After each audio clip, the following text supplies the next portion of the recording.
A senior Russian Lieutenant General Fanil Savarov has been killed in Moscow in a car explosion, a targeted strike in the heart of the capital, underscoring the growing security threats facing Russia amid the wider conflict.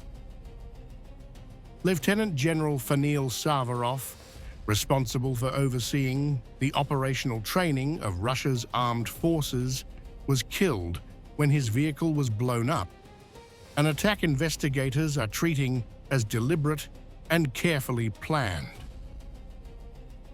The killing sends a stark message. Russia's military leadership is being targeted as hostile forces, and their Western backers push the conflict beyond the battlefield and into civilian spaces. The Investigative Committee of Russia has initiated a criminal case of murder in connection with the explosion of a car on Yaseneva Street in Moscow, as a result of which the head of the Operational Training Department of the General Staff of the Armed Forces of the Russian Federation, Lieutenant General Anil Savarov, was killed. Authorities have launched a full criminal investigation, examining the blast as a potential assassination aimed at undermining Russia's defense readiness and command structure. At the request of the chairman of the investigative committee, experienced investigators and central apparatus criminalists were sent to provide practical assistance in the discovery of the crime. The investigation of the scene continues. The incident highlights what Moscow has long warned, that NATO states, the European Union, and their allies are fueling an expanding shadow war against Russia, while publicly denying responsibility.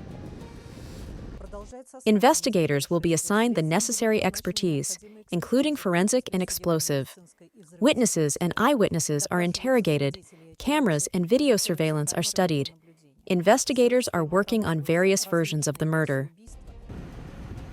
As tensions rise, Russian officials see this attack as part of a broader campaign of intimidation, enabled by Western silence and Baltic state hostility that continues to escalate unchecked.